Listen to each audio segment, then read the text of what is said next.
صل على رسوله الكريم أما بعد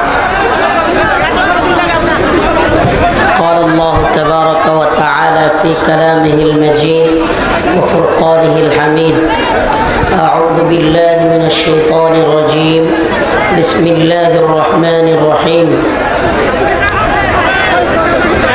يا أيها الذين آمنوا لا تتخذوا اليهود والنصارى أولياء بعضهم أولياء بعض ومن يتولهم منكم فإنه منهم إن الله لا يهدي القوم الظالمين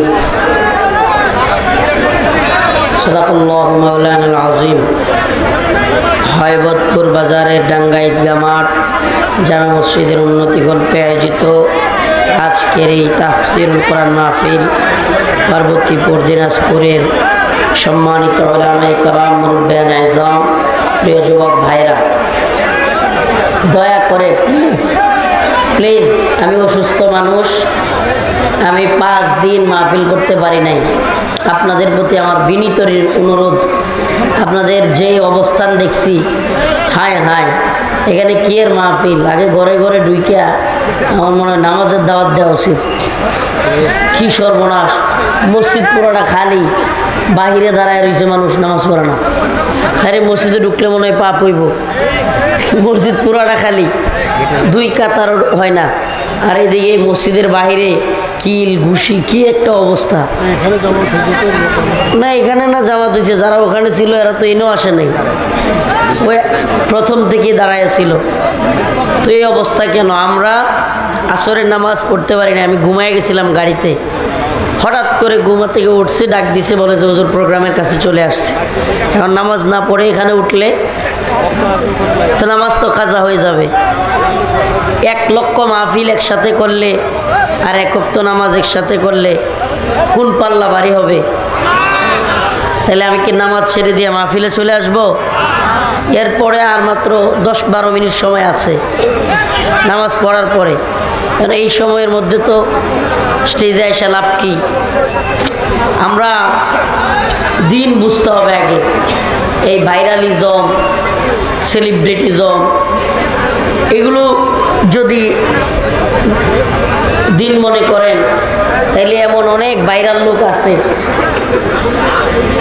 আল্লাহ আমাদেরকে ক্ষমা করুক, বলেন আমিন। তো আমাদের উদ্দেশ্য কি? ভাইরালিজম নাকি আল্লাহকে খুশি করা? কথা বলে না। আল্লাহকে খুশি করা নাকি ভাইরাল কিছু দেখে মনের খায়াসাত পূরণ করা?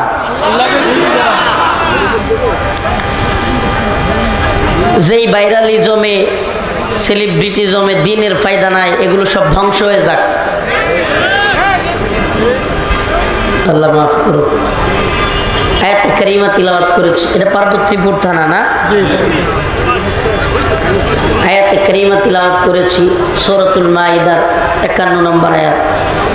ইয়া আইয়ুহাল্লাযীনা আমানু লা তাত্তাখিযুল ইয়াহুদা ওয়ান নাসারা আউলিয়া বা'দুহুম আউলিয়াউ বা'দ।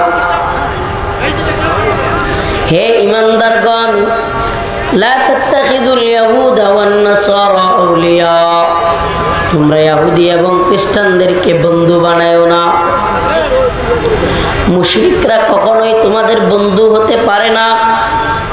আল্লাহ পাক অন্য এক আয়াতে কারীমার মধ্যে বলেন, ওয়ালান তারদা আনকাল ইয়াহুদ ওয়ালান নাসারা হাত্তা তাত্তাবিআ মিল্লাতাহুম। তোমাদের প্রতি কাফের মুশরিকরা ততক্ষণ পর্যন্ত রাজি খুশি হবে না যতক্ষণ না তোমরাও তাদের দলের অন্তর্ভুক্ত না হবে। নাউজুবিল্লাহ। আবারও বলতেছি, অসুস্থতার কারণে কয়েকদিন মাহফিলই করতে পারি নাই। আপনাদের সামনে তো আসতে পারছি। গত কয়েকদিন যাবৎ আমি হঠাৎ করে মাথা ঘুরাইয়া পড়ে যাই, পিছনে ঘাড়ে মেরুদণ্ডে রোগের মধ্যে কীরকম জানি খারাপ লাগে। চিকিৎসা নিচ্ছি, কিন্তু তবুও পরিপূর্ণ সুস্থ হইতে পারি নাই। আপনাদের সামনে আসলাম, না আসলে কমিটির বদনাম হইতো যে তারা মনে হয় দাওয়াত দেয় নাই, চিটিং করছে, মানুষ এগুলো বলতো। কিন্তু আমার শরীরের যে হালত, মাঝে মাঝে বসে থাকতেই কষ্ট হয়। এরপরেও শত শত কিলোমিটার, আমার বাড়ি থেকে ঢাকাই হইতেছে প্রায় 150 কিলোমিটার, ঢাকা থেকে এখানে মনে হয় আরও 300 কিলোমিটার, আরও বেশি 400, তাহলে 550 কিলোমিটার। 78 কিলোমিটার গেলেই মানুষ মুসাফির হয়ে যায়, তাহলে আমি 4-5 বার মুসাফির হয়ে গেছি। চিন্তা করছেন কয়বার? 4-5 বার। একবার মুসাফির হইলেই আসরের নামাজ 2 রাকাত মাফ, আর 2 রাকাত, তাহলে 4-5 বার মুসাফির হলে তো হিসাবে তো নামাজ থাকারই কথা। কিন্তু নামাজ ছাড়ার কোনো বিধান নাই। আল্লাহ পাক মুসাফিরকে যতটুকু সুবিধা দিচ্ছে ততটুকু গ্রহণ করতে পারবে, এর বাইরে সম্ভব না। এই মাহফিল বড় না নামাজ বড়? কিডা কিডা নামাজ পড়েন নাই? হাত তুলে, এই দে হাত তুলে। হায় রে নির্লজ্জের দল, চিন্তা করছেন? আস্তাগফিরুল্লাহ। তাড়াতাড়ি নামাজ পড়েন, নাইলে বয়ান করবো না। যারা যারা হাত তুলছে উজু করে নামাজ পড়ে আসো, এরপরে সারাক্ষণ বয়ান চলবে, প্রয়োজনে আবার চা খাইয়ে নিব। যাও ভাই ওটা, হ্যাঁ উঠেন। মজা মনে করছেন আপনি? এই মাহফিল ধ্বংস হয়ে যাক, আপনি নামাজ পড়েন নাই, ফরজ নামাজ পড়েন নাই। আল্লাহ রসুল বলেছেন, মান তারাকা সালাতান ওয়াহিদান মুতাআম্মিদান ফাকাদ কাফারা। যে ব্যক্তি এক ওয়াক্ত নামাজ ইচ্ছাকৃত ছেড়ে দিল, সে কুফরি করলো। যারা কুফরি করে, ইমাম আহমদ ইবনে হাম্বল বলে, ইচ্ছাকৃত নামাজ পরিত্যাগকারী এগুলোর একটারও জানাজা পড়া যাবে না। কত কঠিন কথা। হ্যাঁ, হাত তুলছে যেগুলো, এগুলো ওঠেন, নামাজ পড়েন গিয়া। হুজুর আপনার সাথে কি আমরা মিথ্যা বলবো? ওরে সত্যবাদী, চুরি করে বলে যে আমি চুরি করছি, এই সত্যবাদিতার দরকার নাই। চুরি করবেন না, সত্যবাদিতার দরকার দেখি। নামাজ না পড়ে বুক ফুলায় নামাজ পড়ি নাই বলতে পারা, এর চাইতে বড় লজ্জার কিছু আছে? নাউজুবিল্লাহ। এই সত্যবাদিতার দরকার নাই, আপনি বরং নামাজ পড়েন, তারপরে সত্যবাদিতা দেখান যে হ্যাঁ নামাজ পড়ছি। আল্লাহ বুঝার তৌফিক দান করুন। আরে এই মানুষগুলো এইভাবে, এতগুলো মানুষ নামাজ পড়ে নাই, কিভাবে বয়ান করবো? আমার তো আফসোস লাগতেছে। এই মাগরিবের নামাজ রক্ত তো চলে যাবে, এরা নামাজ ছাড়া বয়ান শুনলে কি হবে? এদের কি লাভ হবে? হ্যাঁ উঠেন না, হ্যাঁ যারা হাত তুলছেন উঠেন। কিসের দেখতে আইছেন? মাহফিলি করবো না, আমি বয়ানই করবো না। হ্যাঁ উঠেন, কারা কারা হাত তুলছিলেন উঠেন, ওখান থেকে গিয়ে উজু করে নামাজটা পড়ে আসেন, যান। এই মাইক ছেড়ে দিলাম, উঠেন। এই এই যারা নামাজ পড়েন নাই হাত তুলছেন, যাচ্ছেন না কেন? আস্তাগফিরুল্লাহ, আস্তাগফিরুল্লাহ। এই কি আমাদের দিনের অবস্থা? এই জন্য তো এই অঞ্চলের মানুষ কাঁদিয়ে নিয়ে যায়। সরল মনা মানুষ, দিন বুঝে কম, ঠাস করে কাদিয়ানি হয়ে যায়। খ্রিস্টান মিশনারি কাজ করতে পারে, দিনই বুঝে না। হায় আফসোস। এই ভাইরালিজম বক্তা দেখলে লাভ কি হবে? এই রফিকুল ইসলাম মাদানিকে দেখলে কি লাভ হবে যদি আপনি নামাজি না পড়েন? আমি এই বড় গুনাহগার হইতে পারবো না। 5:40 বাজে না, 6:30 পর্যন্ত নামাজের টাইম। আমি অন্ততপক্ষে 10 মিনিট আগে ছেড়ে দিব, যাতে করে আমি বলতে পারি যে আমি নামাজের রক্ত এদের কাজা করাই নাই। এরা পারলে গিয়ে নামাজ পড়ুক, না পড়লে এটা ওদের জবাব আল্লাহর কাছে ওরা দিবে। কি সর্বনাশ অবস্থা! নামাজ নাই, কিছু নাই, আসছে মাহফিল শুনতে, ফরজ নামাজ ত্যাগ করে। এই হাদিসে বলছে আল্লাহ রাসূল, মান তারাকা সালাতান ওয়াহিদান মুতাআম্মিদান ফাকাদ কাফারা। যে ব্যক্তি এক ওয়াক্ত নামাজ ইচ্ছাকৃত ছেড়ে দিল, সে কুফরি করলো। নাউজুবিল্লাহ। ইমাম আহমদ ইবনে হাম্বল এই হাদিসের আলোকে বলেন, ইচ্ছাকৃত নামাজ পরিত্যাগকারী জানাজা পড়া যাবে না, মুসলমানদের কবরে তাকে দাফন করা যাবে না। কত কঠিন কথা! আর আমরা নামাজ ছেড়ে দিই। লা হাওলা ওয়ালা কুওয়াতা ইল্লা বিল্লাহ। আল্লাহ আমাদেরকে মাফ করুন। আজকে থেকে তওবা করেন, বলেন আস্তাগফিরুল্লাহ ওয়া আতুবু ইলাইহি। ভাবছিলাম ইসকন নিয়ে আওয়াজ করবো, মুসলমানদের শত্রু মিত্র কারা এটা বুঝাবো। হুজুর অনেকে হুজুরকে হাত উঠাইতে পারে, আপনি মন খারাপ করেন না। মাথাটা বিগড়াইয়া দিছে। হ্যাঁ, এটা সত্য। কিছু আছে যে হুজুকেও হাত তুলছে। ভাই এটা কইেন না ভাই, হুজুকে তো তুলছেই। আমি আজকে মাহফিলের যে অবস্থা দেখছি নামাজের সময়, অর্ধেকের বেশি নামাজ পড়ে নাই। অর্ধেক হবে। কঠিন পরিস্থিতি। আপনি অজু করছেন কই নামাজ পড়লে? অজুই তো করতে যায় নাই বেশিরভাগ লোক। তাহলে অজু ছাড়া একটা গিয়ে আমার মাসালা জিগাইতেছে, হুজুর আমি অজু ছাড়া নামাজ পড়ছি, কি হবে? একটু আগে এই মাসালা জানেন, অজু ছাড়া ইচ্ছাকৃতভাবে কেউ যদি অজু ছাড়া নামাজ পড়ে জেনে বুঝে, তাহলে ইমান থাকবে না, ইমান চলে যাবে। কেন? কারণ সে নামাজকে ছোট করেছে, তাচ্ছিল্য করেছে, দিনের ইহানত করেছে, দিনকে ছোট করেছে। যারা দিনকে ছোট করে তার ইমান থাকে না। আল্লাহ বুঝার তৌফিক দান করুন। আমরা শাহবাগী না, শাহবাগে কয়েকটা মরে গেছিল, তারপরে সবগুলো মিলে জানাজা পড়ছে, একটা উজু করেন শাহবাগে 2013 সালে। আল্লাহ বুঝার তৌফিক দান করুন। আয়াতে কারিমা তিলাওয়াত করেছি, কয়েকটা কথা বলি। ইয়া আইয়ুহাল্লাযীনা আমানু লা তাত্তাখিযুল ইয়াহুদা ওয়ান নাসারা আউলিয়া বা'দুহুম আউলিয়াউ বা'দ ওয়া মান ইয়াতাওয়াল্লাহুম মিনকুম ফাইন্নাহু মিনহুম ইন্নাল্লাহা লা ইয়াহদিল কওমাজ যালিমিন। আল্লাহ রাব্বুল আলামিন বলেন, হে ঈমানদারগণ, লা তাত্তাখিযুল ইয়াহুদা ওয়ান নাসারা আউলিয়া, তোমরা ইহুদি এবং খ্রিস্টানদেরকে বন্ধু বানায়ো না। কি করিও না? বলেন না, কি করিও না? ইহুদি এবং খ্রিস্টানরা মুসলমানদের বন্ধু নয়। এটা কে বলেছেন? আওয়াজ করে বলেন, কে বলেছেন? আল্লাহ রাব্বুল আলামিন বলেন, ওয়ালান তারদা আনকাল ইয়াহুদ ওয়ালান নাসারা হাত্তা তাত্তাবিআ মিল্লাতাহুম, ইহুদি এবং নাসারারা, মুশরিকরা কখনো তোমাদের বন্ধু হবে না, কখনো বন্ধু হবে না। এরা তোমাদের প্রতি রাজি খুশি হবে না। হাত্তা তাত্তাবিআ মিল্লাতাহুম, যতক্ষণ দেখবে যে এরাও আমাদের দলের লোক, এর আগ পর্যন্ত এরা আমাদের কি হবে না? বন্ধু হবে না।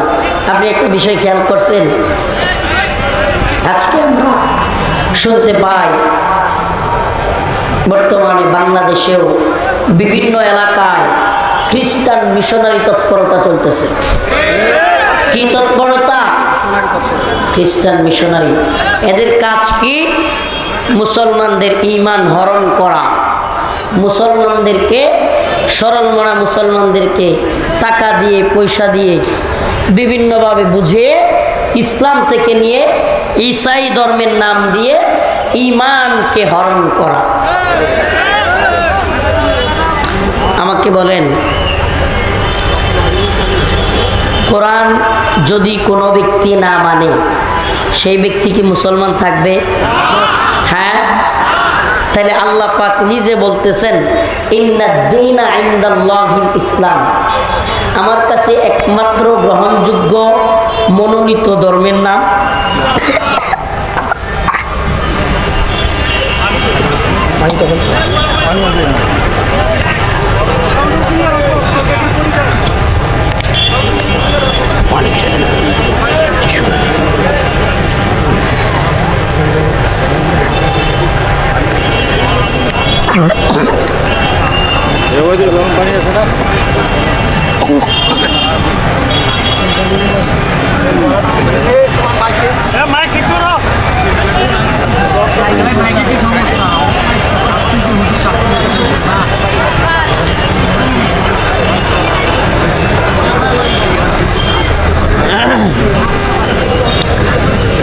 আমি আসলে মাইকটাও ভালো না, মাইকটার আওয়াজ ভালো না। আমি আসলে কয়েকদিন যাবতই প্রোগ্রামে যাচ্ছিলাম না অসুস্থতার কারণে, কিন্তু এই যে এটা তো নড়তেছে রে ভাই,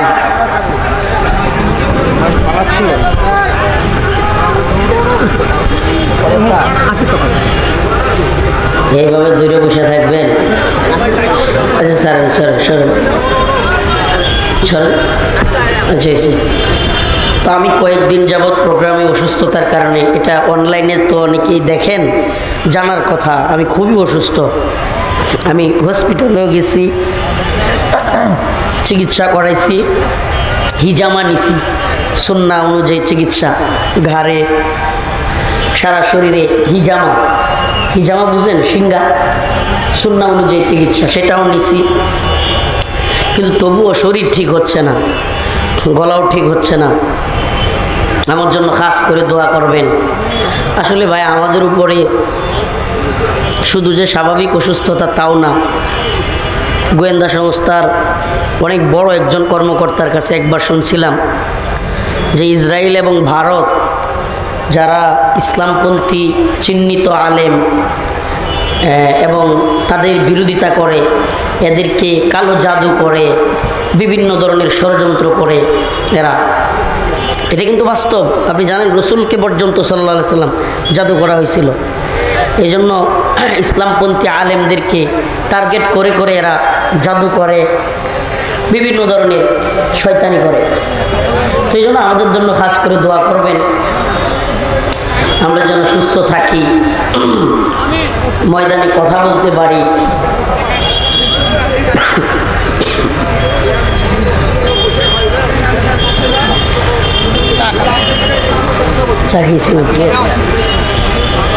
মানে আমি কথা বলতে গেলে এই পাশটায় ব্যথা পাই, আর এখানে ইয়া হয় এই রক্তটায়। তো যে কথা বলতেছিলাম, আমাদের সরল মনা মুসলমানদেরকে কি করে, চার চাইতে গরম একটু পানি, কুসুম গরম লবণ দিয়ে পানি চা না, একটু আগে চা খাইছি। সরল মনা মুসলমানদেরকে টাকা পয়সা দিয়ে বিভিন্নভাবে ডাইভার্ট করে ইসলাম থেকে ঈসাই ধর্মের দিকে নিয়ে যাওয়া হয়। নাউজুবিল্লাহ। ইসলাম আসার পরে অন্য কোনো ধর্ম মানা যাবে না। আল্লাহ রসুলের কাছে ইসলাম আসার পরে অন্য কোনো ধর্ম মানা যাবে।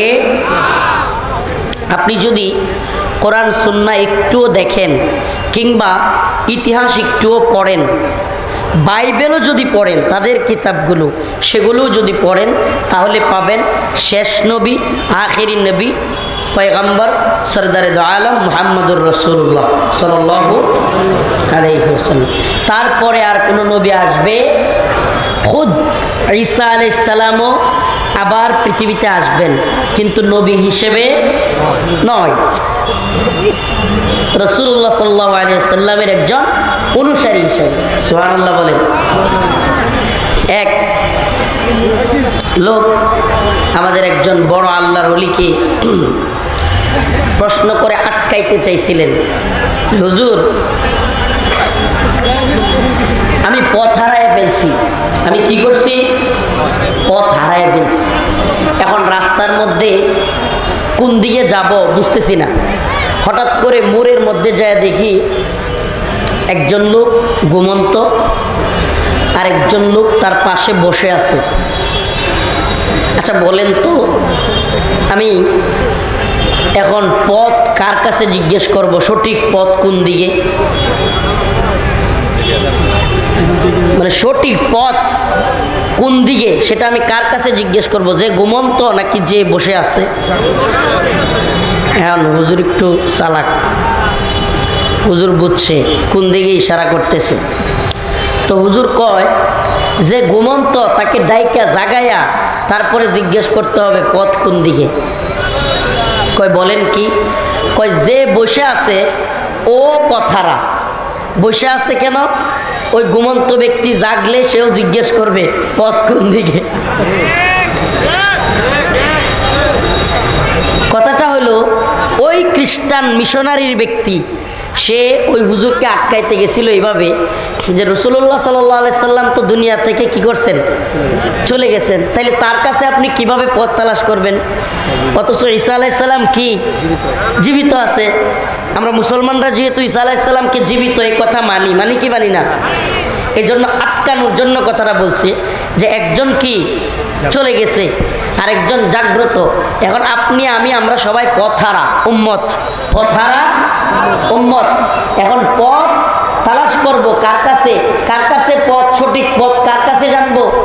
যে ঘুমায় আছে বা যে চলে গেছে, নাকি যে বসে আছে? তো হুজুর একটু চালাক আর কি। হুজুর বলছে যে বসে আছে সেও পথ হারায় বসে আছে। হুজুরের উদ্দেশ্য ছোট করা নয়, বরং হুজুরের উদ্দেশ্য ছিল এটা যে আল্লাহর রসুল এমন এক পয়গাম্বর সরদারে দো আলম যাকে খুদ ঈসা আলাইহিস সালামও মানবে, তার পথ অনুসরণ করবে। সুবহানাল্লাহ আলহামদুলিল্লাহ। তো এই জন্য খ্রিস্টান মিশনারিতে পা দেয়া যাবে, ইমান থাকবে। যাদের টাকা পয়সা কম, আমি তো বলি আপনারা যারা বড় লোক আছেন এই সমস্ত ভাইদেরকে সাহায্য করবেন, খ্রিস্টান মিশনারির বিরুদ্ধে ঐক্যবদ্ধ থাকবেন। কোনো ধরনের জোরে কথা বললেই সমস্যা, আস্তে কথা কর মানুষ আমরা, এখন গলায়ও আর সায় দেয় না, কিন্তু মনেও মানে না। খ্রিস্টান মিশনারির বিরুদ্ধে তৎপর থাকবেন এবং এদের বিষ দাঁত ভেঙে দিতে হবে। যদি এরা কোনো ধরনের ঝামেলা তৈরি করে, উলামায়ে কেরাম একত্রিত হয়ে যুবকদেরকে নিয়ে এদেরকে প্রতিহত করবেন ইনশাআল্লাহ। কোনো ছাড় দেওয়া যাবে না। বাংলার জমিনে কোনো কাদিয়ানি, কোনো খ্রিস্টান মিশনারি চলতে দেওয়া হবে না। এটা মুসলমানদের দেশ, এখানে ইসকনকে নিষিদ্ধ করতে হবে।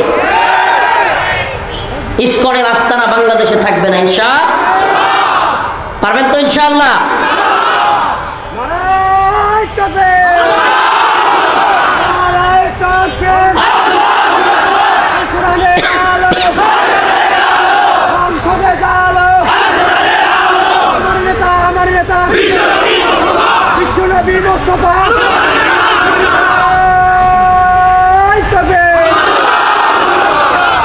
এই স্লোগান এখন থেকে একটু পাল্টে যাবে।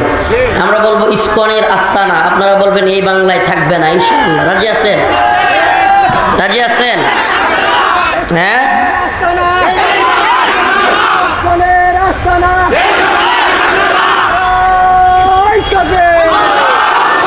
হ্যাঁ, ইসকন তুই জঙ্গি, স্বৈরাচারের সঙ্গী।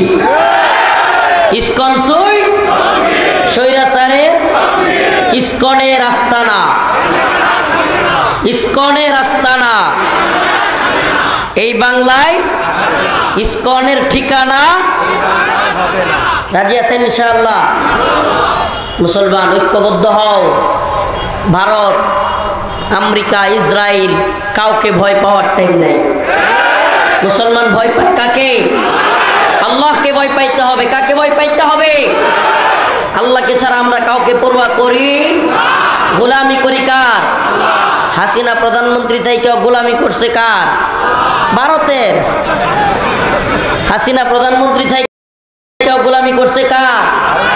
আর আমরা জেলে গিয়াও গোলামি করছি কার? রিমান্ডে গিয়াও গোলামি করবো কার? ফাঁসির দড়িতে ঝুলেও গোলামি করবো কার?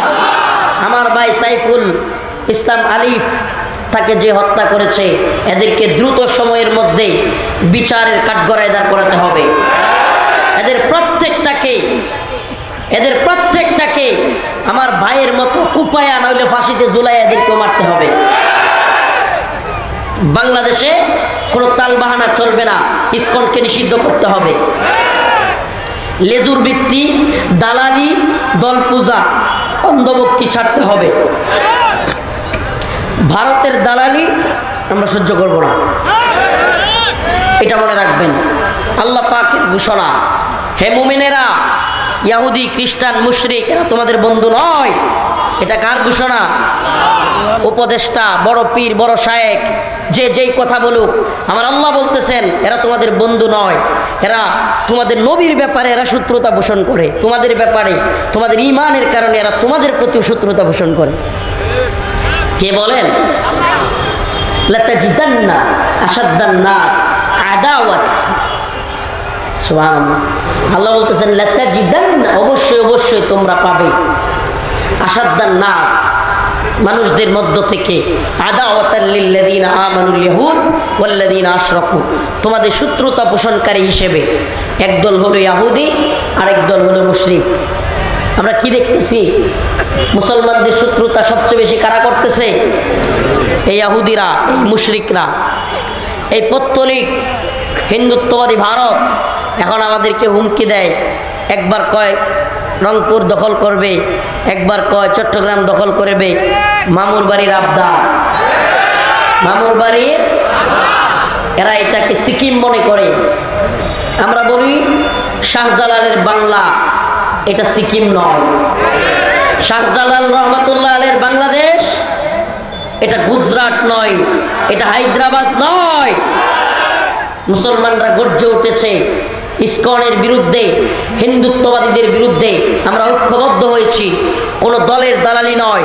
মুসলমান এই দলের দালালি, এই দল ওই দলে মারামারি, চেয়ারম্যান হওয়ার, নেতা হওয়ার খায়সাত, এগুলো বাদ দেন। মুসলমান ঐক্যবদ্ধ হন, ঐক্যবদ্ধ আন্দোলন গড়ে তুলুন। ইনশাআল্লাহ সুম্মা ইনশাআল্লাহ বিজয় মুসলমানদের হবে।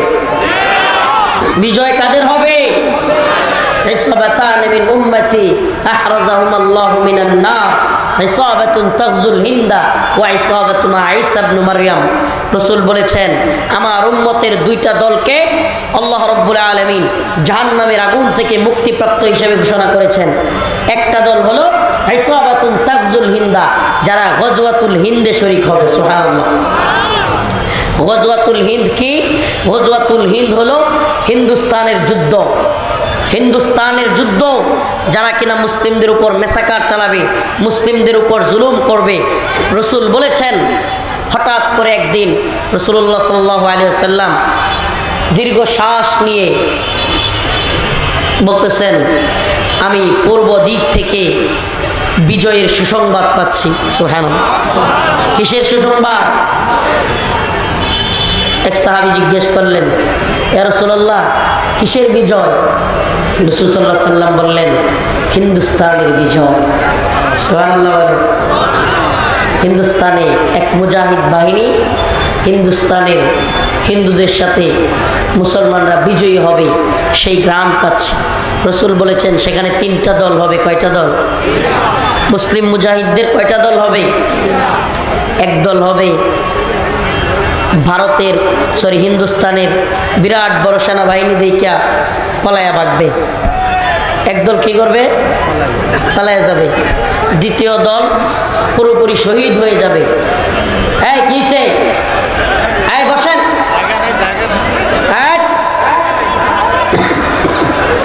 এই ভাইরা বসেন।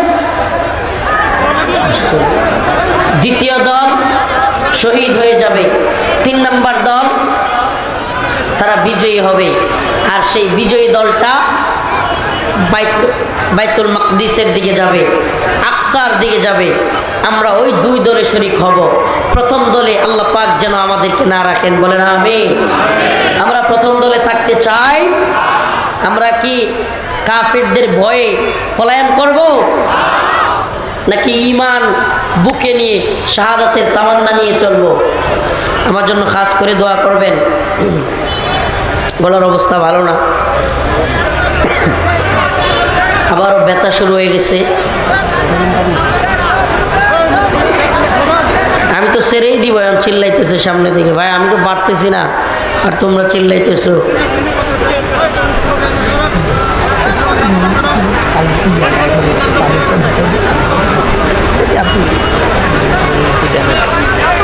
চাদর দিবেন? দেখ, আমার তো শরীর কোলাচ্ছে না, আমি আবারও শরীর খারাপ লাগতেছে।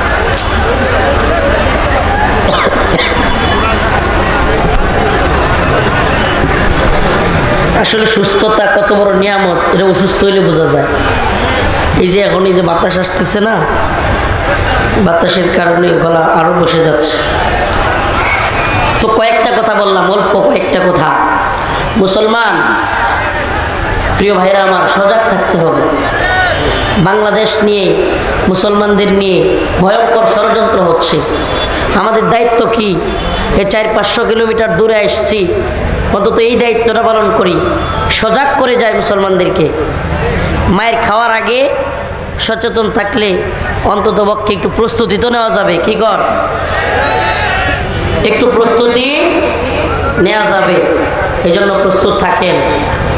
বাংলাদেশ নিয়ে, মুসলমানদেরকে নিয়ে গভীর ষড়যন্ত্র শুরু হয়েছে। এই ষড়যন্ত্রকে মোকাবেলা করতে হবে। আর বিচ্ছিন্ন কোনো জাতি শত্রুর মোকাবেলা করতে পারে না। বিচ্ছিন্ন জাতি কি করতে পারে না?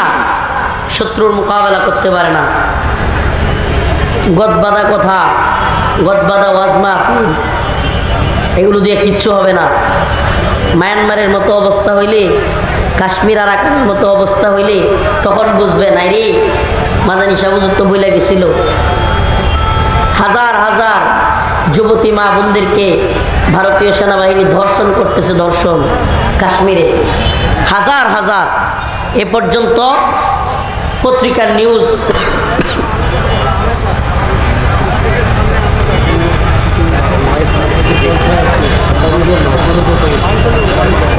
অনেক দুর্বল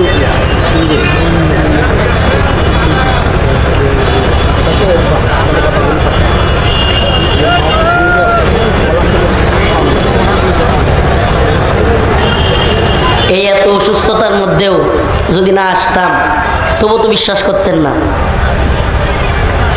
এরপরেও কমিটিরে বলতেন হুজুর আসে নাই, হুজুরের দাওয়াত দেয় নাই, আর হুজুররা ওয়াদা দিয়ে ওয়াদা রক্ষা করে না, কত কথা বলে ফেলতেন। ভাই আমার আজকের আলোচনা এ পর্যন্তই, আমি আর পারতেছি না, শরীরের জন্য দোয়া করবেন। তবে তিনটা কথা বলেছি, আপনাদেরকে এটা খেয়াল রাখতে হবে। গাজওয়াতুল হিন্দের কথা, ইসকনের কথা, খ্রিস্টান মিশনারির কথা।